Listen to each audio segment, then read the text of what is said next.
Hello everyone, আজকে আমরা চলে এসেছি একদম শেষ পর্বে। তো চলো ঝটপট শুরু করা যাক। উঠিলা পবন পথে ঘোরতর রবে, রথবর হৈম পাখা বিস্তারিয়া, যেন উড়িলা মৈনাক শৈল অম্বর উজলি। সিন্দিনী আকর্ষে রোষে টঙ্কারিলা ধনু, বীরেন্দ্র পক্ষীন্দ্র যথা নাদে মেঘ মাঝে ভৈরবে। কাপিলা লঙ্কা কাপিলা জলধি, সাজিছে রাবণ রাজা বীর মদে মাতি। বাজিছে রণবাজনা গরজিছে গজ, রেশে অশ্ব হুঙ্কারিছে পদাতিক, রথি উড়িছে কৈশিক ধ্বজ। উঠিছে আকাশে কাঞ্চন কুঞ্চক বিভা, হেনকালে তথা দ্রুতগতি উত্রিলা মেঘনাথ রথি।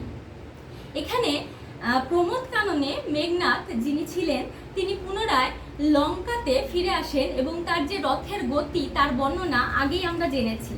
এখানে চারিদিকে লঙ্কার পরিবেশ যুদ্ধক্ষেত্রের জন্য তৈরি হচ্ছে, চারিদিক যেন কেঁপে উঠছে। সেই সময় মেঘনাথ তার রথ থেকে নামবেন।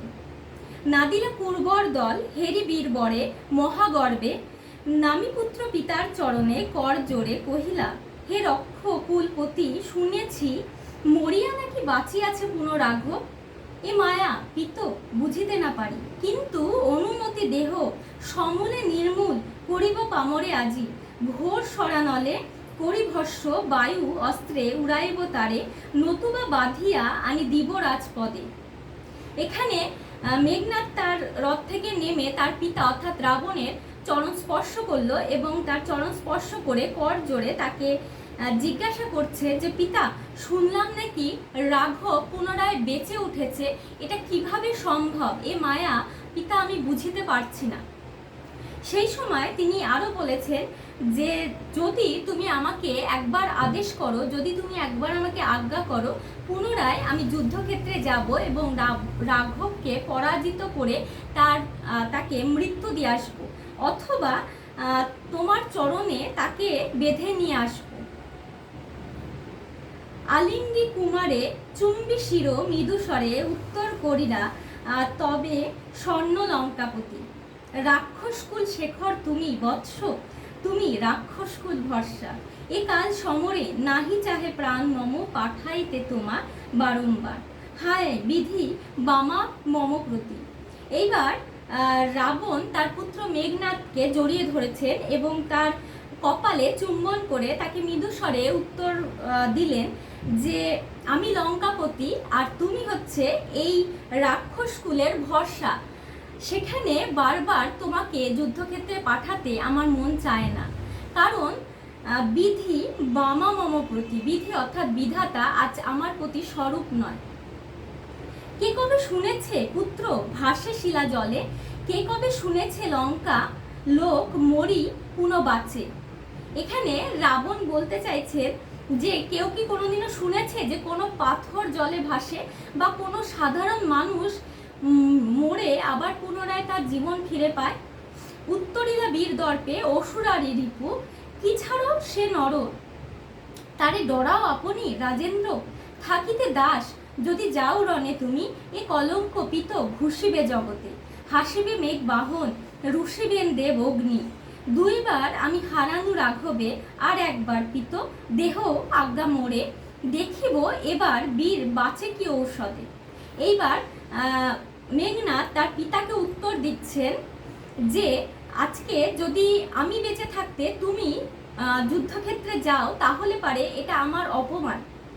আজকে সারা দুনিয়াতে এই অপবাদ কিন্তু ঘুরে বেড়াবে এবং তার যে দেবতা অগ্নি তাকে কিন্তু একদমই বিশ্বাস করবেন না, তাকে শাস্তি পর্যন্ত দেবেন।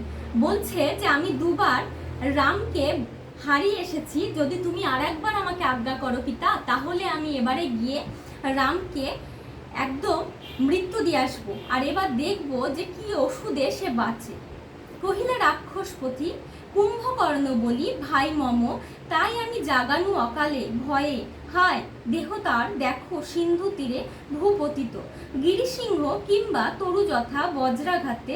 তবে যদি একান্ত সমরে ইচ্ছা তব বৎস, আগে পুজো ইষ্ট দেবে। এইবার রাবণ কিছুটা ভয়ে ভয়ে বলছেন তার যে ভাই অর্থাৎ তাদের তিন ভাইয়ের মধ্যে দ্বিতীয় ভাই কুম্ভকর্ণ, যিনি কিনা 6 মাস ঘুমাতেন এবং 6 মাস ঘুমের পর যখন জেগে উঠতেন তখন প্রচুর খাবার খেতেন। তো সেই অসময়ে 6 মাসের মধ্যে তাকে জাগানো হয়, যুদ্ধক্ষেত্রে পাঠানো হয় এবং সেই যুদ্ধক্ষেত্রে কিন্তু কুম্ভকর্ণের মৃত্যু হয়েছে এবং সেই কুম্ভকর্ণের অত বিশাল আকার একটা দেহ যেটি কিনা বর্তমানে সিন্ধু তীরে পড়ে রয়েছে, সেখানেও কিন্তু রাবণের মন খারাপ। তাই রাবণ বলছে যে ঠিক আছে, তোমার যদি অত ইচ্ছা তুমি যুদ্ধক্ষেত্রে যাবে, তার আগে চলো আমরা ইষ্টদেবকে পূজা করি। নিকুম্ভিলা যজ্ঞ সাঙ্গ করো বীরমণি, সেনাপতি পদে আমি বরিনু তোমারে, দেখো অস্তা চলগামী দীননাথ হেবে, প্রভাতে যুঝিও বৎস রাঘবের সাথে। বলছে এটাই যদি তোমার ইচ্ছা তাহলে তাই হবে, তুমি মূল সেনাপতি রূপে আমার সাথে যুদ্ধক্ষেত্রে যাবে। তবে আজকে সূর্যাস্ত হতে চলেছে, আগামীকাল প্রভাতে তুমি যুদ্ধক্ষেত্রে যেও, তার আগে চলো আমরা নিকুম্ভিলা যজ্ঞাগারে গিয়ে ইষ্টদেবকে পূজা করি। এতে কহিয়া রাজা যথাবিধি লয়ে গঙ্গাধর অভিষেক করিলা কুমারে। এইবার এইখানে শেষে বলা হচ্ছে গঙ্গোদক অর্থাৎ গঙ্গা জল দিয়ে এই শেষে গিয়ে রাবণ মেঘনাদের অভিষেক করছেন। অভিষেক শব্দের অর্থ হচ্ছে যুদ্ধক্ষেত্রে যাওয়ার আগে খানিকটা যেমন আমরা আরতি করি ঠিক সেই রকম তাকে গঙ্গা জল দিয়ে কিন্তু আরতি করা হলো এবং যুদ্ধক্ষেত্রে যাওয়ার আগে তাকে প্রস্তুত করা হলো। এইখানেই আমাদের কবিতা শেষ হচ্ছে। তোমরা অবশ্যই জানিও কেমন লাগলো।